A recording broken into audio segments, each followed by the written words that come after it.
वाली बहू। नरेश की माँ अपने बेटे से मिलने दिल्ली आ रही है। इस बात का पता चलते ही नरेश के दिल में हलचल मच जाती है। नरेश अपनी माँ के स्वागत की तैयारी में लग जाता है। साथ ही उसे डर भी सताने लगता है कि उसकी माँ कहीं अपनी पुरानी जिद पर फिर से बैठ ना जाए।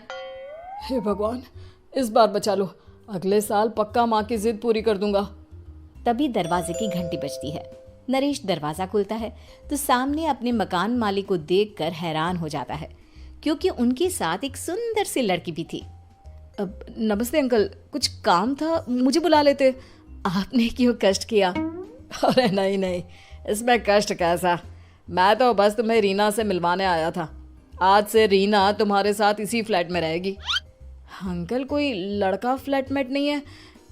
एक अनजान लड़की के साथ रहना मेरे लिए थोड़ा अजीब होगा।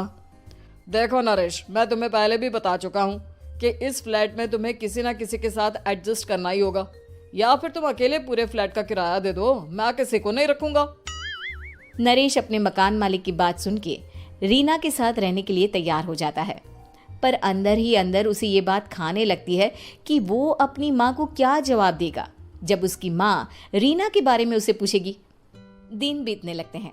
नरेश और रीना अच्छे दोस्त भी बन जाते हैं, पर अभी भी नरेश अपनी प्रॉब्लम का सलूशन नहीं ढूंढ पाता। एक दिन नरेश बहुत परेशान सा बैठा होता है। तभी रीना उसे पूछती है, क्या हुआ नरेश, तुम काफी परेशान लग रहे हो, सब ठीक तो है ना? हाँ सब ठीक है, बस एक छोटी सी प्रॉब्लम है। वो एक्चुअली 2 दिन बाद मेरी माँ मुझसे मिलने आ रही है। अरे तो इसमें प्रॉब्लम क्या है, ये तो खुशी की बात है। हाँ रीना, बट मेरी माँ एक जिद लेकर बैठ गई है कि मैं शादी कर लूँ, पर मैं अभी इस चीज़ के लिए तैयार नहीं हूँ। ऊपर से जब वो तुम्हें देखेगी तो 100 सवाल करेगी, क्या जवाब दूंगा? अरे इसमें कोई टेंशन वाली बात नहीं है। मेरे पास ना इस प्रॉब्लम का सलूशन है, जिससे ना तुम्हें शादी करनी पड़ेगी और ना ही तुम्हारी माँ मेरे बारे में कुछ पूछेंगी। रीना की बात सुनकर नरेश सोच में डूब जाता है। वो सोचता है कि रीना खुले ख्यालों वाली लड़की है, कहीं माँ को सच बता ना दे। नरेश को सोच में डूबा देखकर रीना कहती है, अरे क्या हुआ, किस सोच में पड़ गए? डोंट वरी, जैसा तुम सोच रहे हो ना वैसे कुछ भी नहीं है। मेरे पास एक प्लान है। मैं कुछ समझ नहीं पा रहा हूँ, कैसा प्लान? मैं समझाती हूँ। हम ना एक कॉन्ट्रैक्ट मैरिज कर लेते हैं। फिलहाल मेरे पास जॉब नहीं है, तो तुम इस रूम का किराया दे देना जब तक तुम्हारी माँ यहाँ रहेंगी, सिर्फ तब तक। और तुम अपनी माँ से कह देना कि मैं तुम्हारी पत्नी हूँ, इससे वो मेरे यहाँ रहने पर कोई सवाल भी नहीं करेंगी। अरे बात तुम्हारी ठीक है, पर माँ से झूठ बोलना, ना ना बाबा, मैं ये रिस्क नहीं ले सकता। कोई और आइडिया दो ना तुम। देखो मंजूर हो तो बोलो, वरना सच बता दो, मुझे कोई प्रॉब्लम नहीं है। रीना की बात सुनकर नरेश सोच में डूब जाता है। बहुत सोचने के बाद जब उसे कोई रास्ता नहीं मिलता तो वो रीना के बताए हुए रास्ते पर चलने के लिए तैयार हो जाता है। वो रीना से बात करता है और अपनी माँ की पसंद और नापसंद के बारे में बताता है। रीना भी नरेश की सभी बातों को ध्यान से सुनती है, ताकि कहीं उससे कोई गलती ना हो जाए। आखिर वो दिन भी आ जाता है जब नरेश की माँ उससे मिलने दिल्ली आ जाती है। नरेश अपनी माँ को फ्लैट पर लेकर जाता है। जैसे ही नरेश की माँ फ्लैट के अंदर जाती है, रीना उसके पैर छू लेती है। ये देखकर नरेश की माँ थोड़ी घबरा जाती है और नरेश से पूछती है, अरे बेटा नरेश, ये कौन है? माँ, ये आपकी बहू रीना है। माफ़ी चाहता हूँ, सब कुछ इतनी जल्दी में हुआ कि आपको बता ही नहीं पाया, इसलिए सोचा कि क्यों ना आपको सरप्राइज दिया जाए। अरे बेटा, मैं तो बस तेरा घर बसा हुआ देखना चाहती थी। हाँ, बहुत अरमान थे अपनी इकलौते बेटी की शादी को लेकर, लेकिन कोई बात नहीं, शायद किस्मत को यही मंजूर होगा। ये कहते ही नरेश की माँ रीना को गले लगा लेती है। रीना बेटिया, मेरा बेटा ना थोड़ा नादान है, पर तुम काफी समझदार लगती हो, और मैं जानती हूँ कि तुम इसका बहुत अच्छे से ध्यान रखोगी। माँ आप चिंता मत कीजिए, मैं सब संभाल लूंगी। नरेश की माँ अपने बहू और बेटे के साथ खुशी खुशी रहने लगती है। दिन बीतने लगते हैं। नरेश की माँ और रीना का रिश्ता बहुत मजबूत होता चला जाता है। वो दोनों सारा दिन एक साथ रहती और खूब बातें करती। इधर साथ रहते रहते नरेश और रीना भी एक दूसरे से प्यार करने लगते हैं। दोनों को इस बात का एहसास हो जाता है, फिर भी वो इस बात को छुपा कर ही रखते हैं। एक दिन नरेश की माँ और रीना शादी के बारे में बात करने लगते हैं।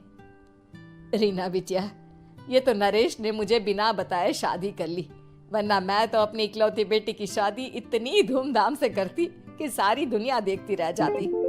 अच्छा माँ, आप ऐसा भी क्या करती नरेश और मेरी शादी में जो दुनिया देखती रह जाती?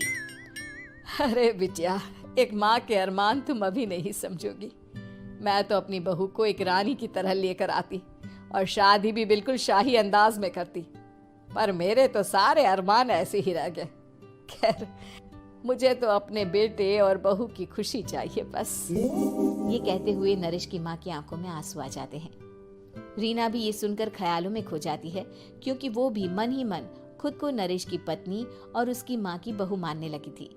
शाम को जब नरेश ऑफिस से घर आता है तो रीना खुद को रोक नहीं पाती और नरेश के सामने उसकी माँ को अपने और नरेश के रिश्ते का सारा सच बता देती है। रीना की बात सुनकर नरेश की माँ दोनों से बहुत नाराज हो जाती है और घर वापस जाने की बात करने लगती है। तुम दोनों ने मुझसे सच छुपाकर बहुत ठेस पहुंचाई है मुझे। अब तुम लोगों के साथ नहीं रहना चाहती मैं। कल ही वापस चली जाऊंगी अपने घर। माँ, मुझे माफ कर दो, ये सब मैंने रीना के कहने पर ही किया है, वरना मैं भी आपको कभी ठेस पहुंचाने के बारे में सोच भी नहीं सकता। हाँ माँ, हमने ये सिर्फ आपका दिल रखने के लिए किया, प्लीज हम दोनों को माफ कर दीजिए। तुम दोनों ने मेरे अरमानों के साथ खिलवाड़ किया है, और वैसे भी मुझे अपने बेटे के लिए एक अच्छी लड़की ढूंढनी है, इसलिए मेरा यहाँ से जाना ही बेहतर होगा। माँ की ये बात सुनकर रीना खुद को रोक नहीं पाती। माँ, क्या मैं आपके घर की बहू बनने लायक नहीं हूँ? रीना की बात सुनकर नरेश हैरान रह जाता है। नरेश की माँ भी कुछ समझ नहीं पाती। मैं कुछ समझी नहीं, आखिर तुम कहना क्या चाहती हो? माँ, मैं वो नरेश से बहुत प्यार करती हूँ और साथ ही साथ मैं आपको भी अपनी माँ मान बैठी हूँ। आज जब आपकी बातें सुनी तो खुद को रोक नहीं पाई, इसलिए सारा सच आपको बता दिया। रीना की बात सुनकर नरेश की माँ की आंखों में आंसू आ जाते हैं और वो अपने बेटे नरेश और रीना को गले लगा लेती है। मेरे घर की बहू तो सिर्फ रीना बिटिया ही बनेगी। मैं आज ही तुम दोनों की शादी की तारीख निकलवा दूंगी, बस एक बार तुम्हारे घर वाले मान जाए। उसी दिन रीना के माता पिता भी उनके फ्लैट पर आ जाते हैं। दोनों परिवार आपस में बैठकर बातें करते हैं और शादी के लिए राजी हो जाते हैं। रीना भी कॉन्ट्रैक्ट फाड़ देती है और कहती है, सही मायने में मैं अब बहू बनूंगी, अब तक तो सिर्फ कॉन्ट्रैक्ट वाली बहू थी।